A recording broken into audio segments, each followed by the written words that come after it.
Hi, I'm Dave. And I'm Jennifer. We're a middle aged couple with a Regal Unlimited subscription and a ridiculous fondness for movie popcorn. I'm sorry I can't keep this up. This was so bad. Just just introduce what We're movie we're talking about. okay, so we're documenting all the movies we saw in 2025. Mm-hmm. And honestly, okay, we saw what is it even called? It's Captain called America Brave Brave New New World. World. It was not brave, it was not new, it was not a world. No. Discuss. Yeah. Yeah. No, actually, honestly, it's not a very good title because it wasn't particularly brave. There were No. no daring or bold decisions made in this Nope. movie. It's absolutely a by the numbers Marvel movie of the kind that got them in so much trouble.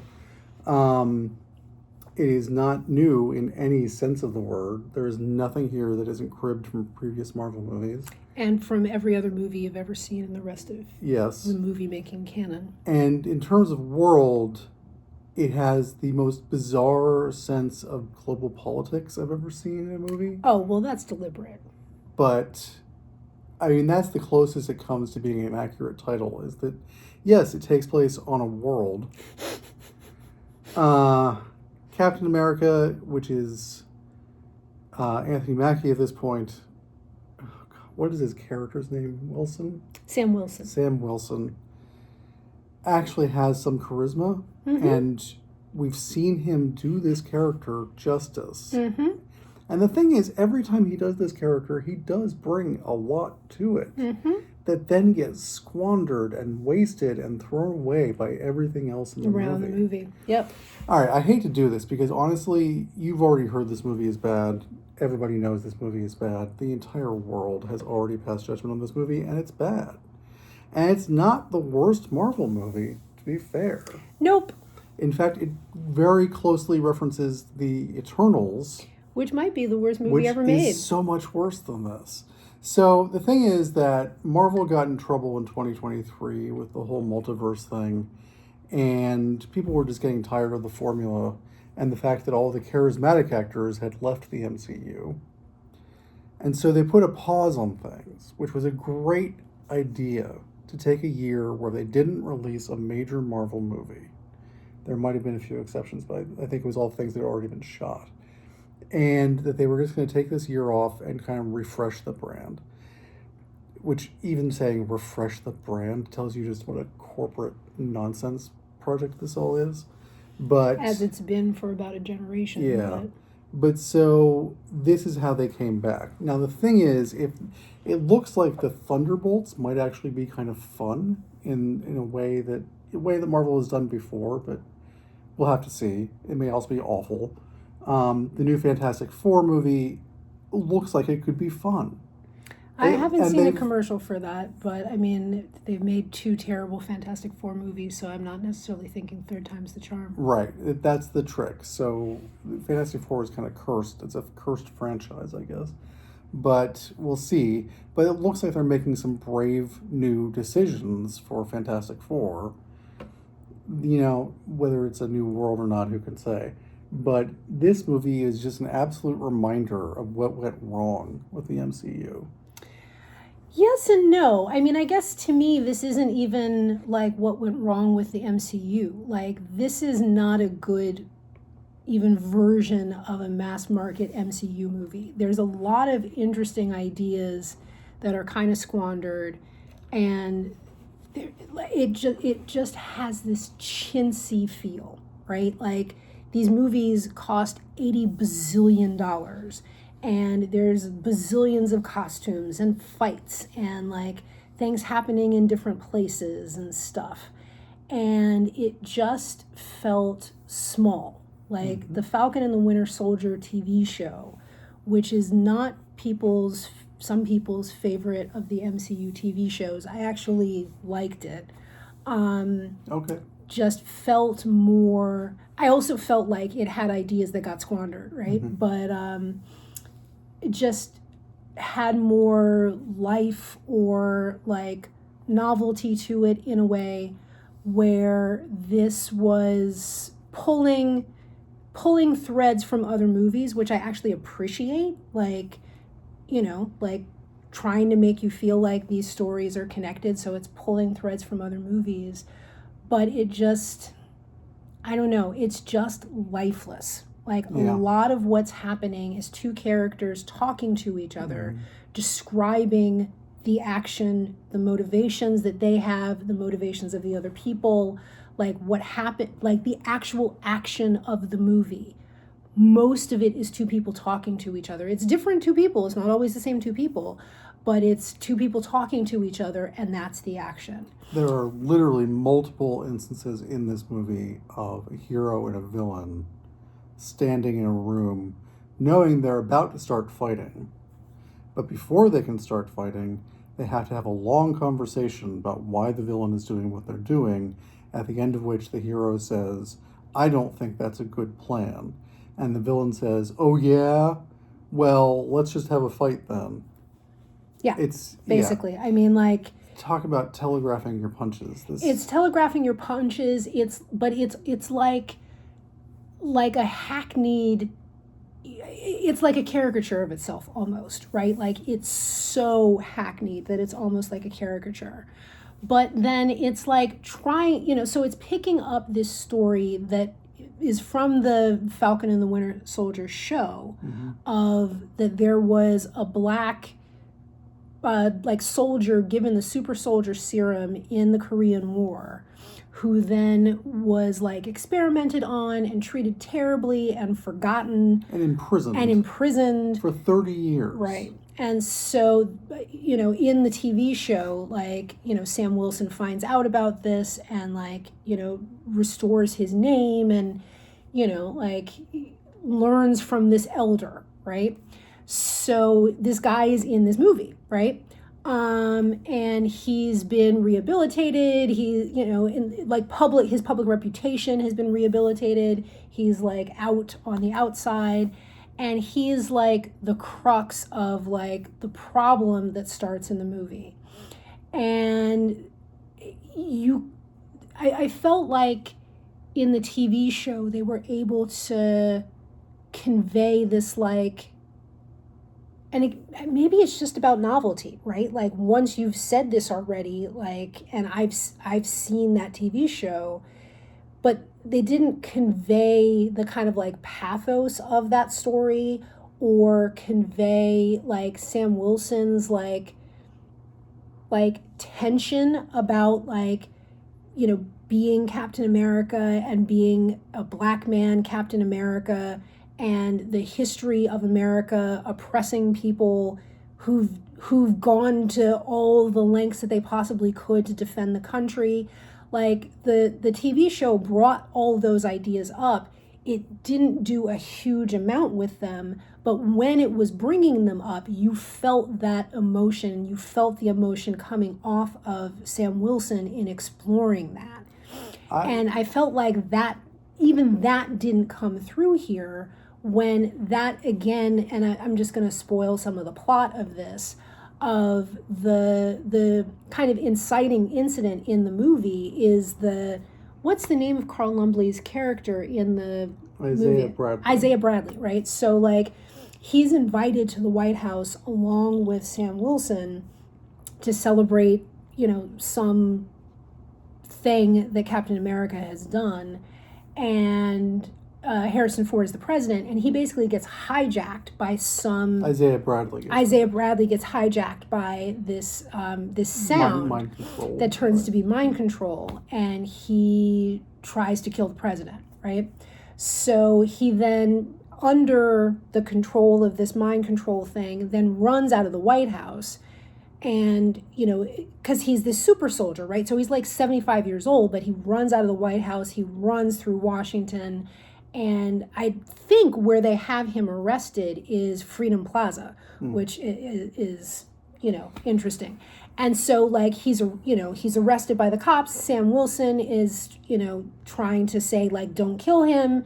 He's dressed in this suit that he hasn't worn for 50 years, all dignified and stuff, and thrown down and arrested, and you are absolutely supposed to feel this tension and this pathos about this disrespect to this elder, and it all is just flat. Yeah. And it's flat, I think, because of what the actors are told to do, because I know these actors can convey this differently because I've seen them both do it. So someone told them not to do what they had done before. It's also visual about how it's shot and about like the choices about the way the scene goes. It's like I don't even understand how it was so flat, you know? So I would say that in The Falcon and the Winter Soldier, and I guess this video is going to be about The Falcon and the Winter Soldier as much as it's going to be about Brave New World, honestly. Sure. Because they are, Intimately they're connected. meant to be seen as a continuous story, right? Every Captain America story is supposed to be, from the first Avenger with Chris Evans to this, is supposed to be one continuous story about Captain America and what Captain America means. Now, the Falcon and the Winter Soldier, the whole point of that show was who was going to get the shield, who was going to be the next Captain America. And Sam Wilson is the obvious front runner, but he rejects the offer at first because he's not sure what Captain America even means. And I think that show, for all of its flaws, it had the courage to say America is not perfect. This character of Isaiah Bradley was presented as, here's something that America did that was undeniably wrong, criminal, unjust. And if you're going to pick up that shield, you need to reckon with that history and that injustice. And the show was brave enough to make you sit in that. It did not give an easy answer to it. It didn't say, but now he's doing great. It didn't say, oh, but then the president gave him a pardon and an apology. Yeah. And in fact, even in this movie, in Brave New World, Harrison Ford doesn't give him an apology. Right. He's not invited to the White House. It's already happened, right? Whatever Maybe. Apology we don't see it. Though. Right, because it happened 2 years before this movie, and it's part of the explanations that people give about what's been going on, right? They info dump like in a conversation, like, and or maybe it's a newscaster that's telling the story that he was released 2 years before and he got this pardon, and all all from a different president, right? Yeah. So Isaiah Bradley's character in this movie, his entire point of being here is to be a plot device of this guy gets mind controlled to try to kill the president and then gets put in jail. And he spends literally the entire movie in jail. The rest of the movie in jail, yeah. And there could have been a real tension there. This was a man who was unjustly incarcerated for 30 years. And to ask him to go to jail now again for the sake of this dumb plot, this mind control plot, it feels so cheap. Yep. It feels like a really cheap decision. He actually, Carl Lumbly is a great actor, and when he is looking at Sam and he says, I can't go back to prison, not after all that time, I can't go back in a box. And later on, they're going to move him to solitary, and he says, I'll die in there, I cannot do it, I will fight, I will die. Nothing comes of that. Nothing comes of it, and he says those words, but the feeling and the emotion of it isn't conveyed. Yeah. Because he's saying it and the camera isn't actually really focused on him, or it is focused on him, but not in a way where, the subtle elements of like the emotion in someone's face will come through. It's like, it just, like, the right words are there for that part of it, but the feeling doesn't come through. Yeah, he's just a plot device. Yeah. He's absolutely there to get Sam Wilson moving and to get him to investigate what was going on, to give him stakes. But this movie has no stakes. Nothing in it matters. Nothing about it is going to affect any future Marvel movie. Well, I mean, it's like, yes, I want all these movies to be connected, but, at this point, it's okay if they're not connected to anything. But, and I always know that the good guys win, right? Like, there's no stakes in any of that stuff. And the end of the whatever stage it was, or phase it was, 4, where, 5, whatever. when, at the end of Infinity War, when like all these people are dead, right? That for me is what ruined the whole MCU, to be honest, because it was like, oh, I already know that they've like paid for a Black Panther 2, right? Mm-hmm. So there's no way that character is dead, right? Like there's no way all of these characters are dead, right? Like they all have to, somebody's coming back, right? And I feel like after that, it's like you can't do any of this with having any stakes, right? Like either the characters are all going to live, or if you kill off a character because somebody decided that they don't want to keep making these movies anymore, when somehow it makes sense, you will just rewrite something or, retcon it so that they come back, right? So in that sense, all the stakes for all those movies have been completely gone, to my mind, since Infinity War. Mm-hmm. And taking that into account, then it's like you just suspend disbelief and, like watch the movie. But it, like all of this was just was stilted. Like, Giancarlo Esposito is this like scene-stealing, eat the scenery bad guy, except all he really had to do was kind of like run around a little bit and like shoot some stuff and stab and then talk for 15 minutes explaining what he was doing and why he did it and who hired him and what it all means, and like it just all so very stilted and disappointingly so. The actual bad guy of this movie is someone I had no idea was in the movie. Tim Blake Nelson. Good actor. Okay, so we're doing spoilers. Yes. So, yeah. Oh, yes. Okay. This is all spoilers. I mean, everything we've talked about is a spoiler. Are you kidding me? So what's fascinating to me is that at the very the post credit scene or the mid credit scene, whatever, or just the post credit ending, scene. Yeah. No, of the Incredible Hulk. Oh. The Edward Norton one, I think, showed Tim Blake Nelson getting irradiated with gamma radiation. And you had to know the Marvel Comics pretty well to understand what was happening, that this was the genesis of the Leader, who was a major character in the comics, basically the nemesis of the Hulk. They let that go. They forgot that happened for 20 years, whatever it is. Well, they disavowed the whole movie, right? Because, Edward Norton was, we're not making any more movies with him. So, yeah, they just kind of let that movie and anything that came out of it just rot, right? Yep. So they went back to that, which I actually kind of appreciate that concept of going back to that movie. Yeah, that they were eventually going to get back to these things that they teased. Yeah. Will we ever see Hercules? Will we ever see Eros? Probably not, but, who knows? But so the Leader is an interesting villain, but here the character design is so bad. It's chintzy. Oh, he just looks bad. It's just like a thing, and then you with like a little gloss on it to make it like kind of gross looking. And he is very gross looking, but in a way that doesn't even like work. Most of the time, you can't see the brain wig that he has on, and so he really looks like Emperor Palpatine. Yeah. Because he's got like this sunken eyes and like this. For some reason, his hands were really green, like Hulk green, but his face was gray. The first time you see him because of the lighting, but then when you see him in daylight, he's green. Yeah.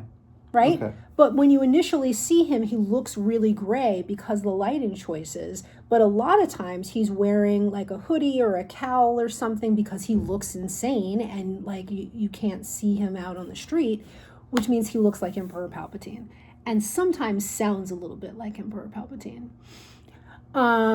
Yeah, some of the styling choices, like, The Red Hulk looked so bad. That didn't faze me at all. Like, I feel like the Hulk always looks bad. Like, I don't think that's a character that you should be doing in live action. I guess. I said that when the first movies came out. I'm like, oh, when the CGI gets better, maybe it'll work. No, like Hulk looks better, but I don't think it's a character. It's just not a character that does anything for me. I think the Sony X-Men movies did such a better job with like giant characters, like Yes, Juggernaut, yeah. and people like that. And the Hulks in the MCU have never really looked right, but this one is especially bad. Well, I mean, they're just cartoons, right? Yeah, They're cartoons in the middle of a live action obviously movie. Cartoonish. Yeah, and that's the thing. It's like one interesting thing that happened here is that before this movie, we saw the trailer for the James Gunn Superman movie that's coming out this year, the DC Comics movie or DC movie of Superman, and the character designs in that trailer are goofy, but they looked so much better than either the leader or the Hulk in this thing. But I mean, because they look the same as the 7 other Superman movies you've ever seen. Sure. So I mean, I don't like know. you just remake the same movie. Like, how are you going to fuck up the visuals, right? I'm looking forward to that movie a lot more than I am to this. But, oh, sure. No, I mean, I'm not even thinking about that kind of stuff yet. But I mean, I feel like this is a studio that has a machine, right? And part of what I would expect from the machine is like the little details, even if your plot is nonsense, like that the little details are what the machine can do, right?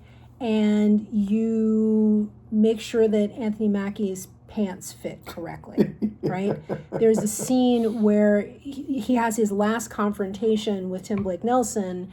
You see him stand up, and the camera is looking at him from the back, and he turns around towards the camera and towards the bad guy. Like, his pants don't fit. Mm-hmm. Like, what? Like, that's basic, and you can't tell me that he has anything that needs to be hidden by baggy pants, right? Like, like he's a MCU hero actor, right? So part of it is body stuff, right? And so, yeah, it doesn't have to be like all form-fitting and stuff, but the pants need to look tailored. Like, they need to look like they were meant for him to put them on. There's a character who's basically an assistant to the president. Harrison Ford is the president, who is always wearing wrinkled clothes. Like, just that does not make sense, right? Like, it doesn't make sense. Somebody iron that shit before they put it on her, like, and then take it off and then iron it again, like those like little details. The score was incredibly loud, always inappropriate for the moment because there was almost no need for it. There was almost no paid, like every movie at this point, I feel like all the movies we see have spend part of their budget paying for pop music, so that there's either songs that you recognize or artists that you recognize doing new songs for the movie. There were a couple songs in this. Sure, the closing Kendrick Lamar does a song. Is Kendrick Lamar. But like, I don't know, the song at the end of Black Panther was 70 times better than this song. Sure. And then when his song was done, it was like they played the entirety of the song ended, and then the credits went on for like another 6 minutes with just like the same score, which was just the same score, right? That isn't all that good and wasn't appropriate to most of them. Like, it overtook the dialogue at times. It just, all this stuff that like the machine should have that stuff down, even if you don't even if you're just like, yeah, people are going to go see this even if the plot is stupid, like, yeah, it's sad. So, yeah. Because I like Anthony Mackie. Yeah, he's great. And they're clearly he's going to be the centerpiece for the new Avengers they're trying to form. Although, who else they're going to have in that, who knows? I mean, they've dropped all these characters in, scattered throughout a zillion movies. None of whom anybody wants to see. And, yeah, it seems like they've dismissed all of those. So, I mean, they're working towards the Young Avengers. We could talk about the No, there isn't going to be Young Avengers. They've dropped that whole thing. Did they drop the whole thing? Yeah. Okay. No, like, there's, right. Robert Downey Jr. is going to be Dr. Doom in something. Yeah. Like, so, yeah, there's all these possible future constellations of Avengers that they've dropped, but clearly it's Captain America and Falcon, who has a big role in this movie, and then somebody else somewhere else. Who knows? Who knows? Okay, so yeah, we'll check back in with Thunderbolts. Yep. And then Fantastic Four, and we'll see if Marvel can actually turn things around. I mean, we are part of the problem here because we keep going to see these movies. It's true.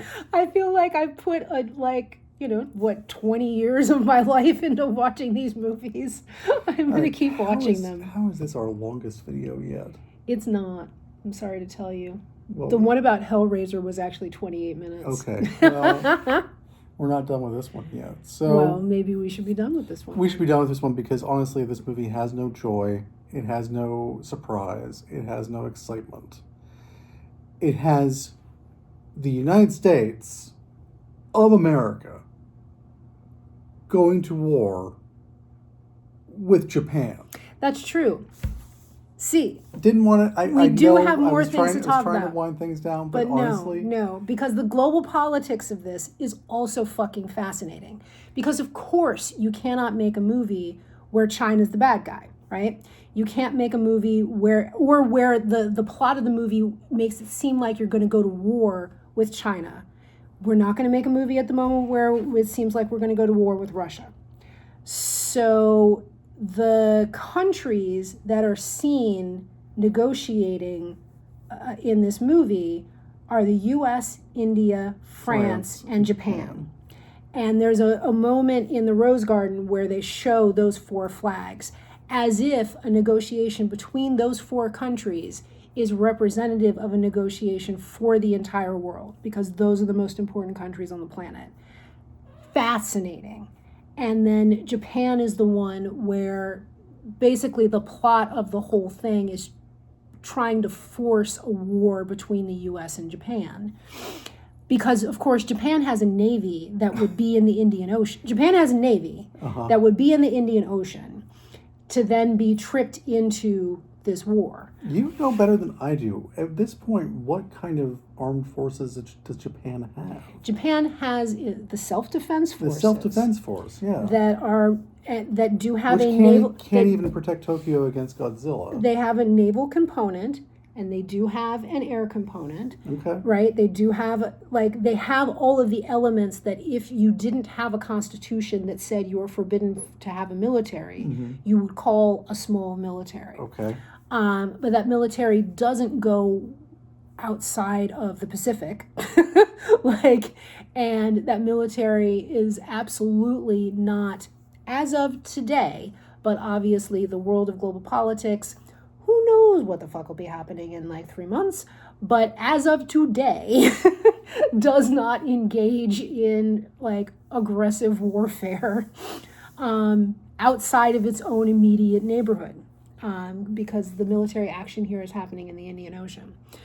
So yeah, it's a very deliberate choice of the movie makers not to create fictional countries, to use real countries, but not use Russia and not use China. So and not use the UK, right? And so they use Japan, which makes the least sense, but is also oh well, it kind of doesn't matter if we piss off Japan, where of course we can't piss off China, and we're not gonna mess with Russia. There's no mention of the UK in this movie, right? Where and while they talk about Wakanda, they never show, because Wakanda, they dump on Wakanda, and at this point, Wakanda is supposed to be engaging with the world, right? But then the events of Black Panther 2, I guess, don't matter, right? Where Namor's country is also out to the world. None of that matters. So, anywho, yes, they dump on Wakanda, or are concerned militarily about Wakanda, whatever. We don't need to go into the details here, but yes. But yeah, the global politics of that is very, very interesting. And they just don't care. They don't. Yeah. They know that their audience knows better than this or doesn't, and they don't care. And it's it's Yep. disheartening. It's disheartening. This was a disheartening movie, start to finish. Yep. There are good bits to it. Yep. Mostly just Anthony Mackie, but Yep. it just, even the action scenes weren't that great. Nope. And the fight with the Red Hulk is about 30 seconds long, and Yep. it doesn't. It just ends poorly. Yep. I laughed out loud because when they finally defeat the Red Hulk, and the pull up with the big drone shot that's supposed to show like all the emergency response teams coming in to fix the problem. It's like 3 Coast Guard boats, like little yacht sized, not like Well, they because it's all CGI. It's like fisher boats. it's a cartoon, like, right? yeah. But they shot in DC. Obviously, everything in DC is full of cherry blossoms at all the time. There were cherry As blossoms. is Japan. Did you notice? I did notice that. It's a motif. There are cherry blossoms throughout this movie, from beginning to end. Like, I like them, but anyway. Yeah, So this is officially our longest video. it is, and that's a shame Mm-hmm. because we could have been talking about something good. Yeah. All right, well, tomorrow, because we released a video yesterday, Don't talk about tomorrow. I won't talk about tomorrow. We'll let tomorrow be its own thing. Tomorrow is its own thing. Right. That's good advice for life. Yes, true. All right, Zip Watch. We recorded a video yesterday, so not a lot of change, but I think it's getting smaller. Is it getting smaller? It is getting smaller. Okay, excellent. All right, until next time, folks. That was us talking about a movie. Bye.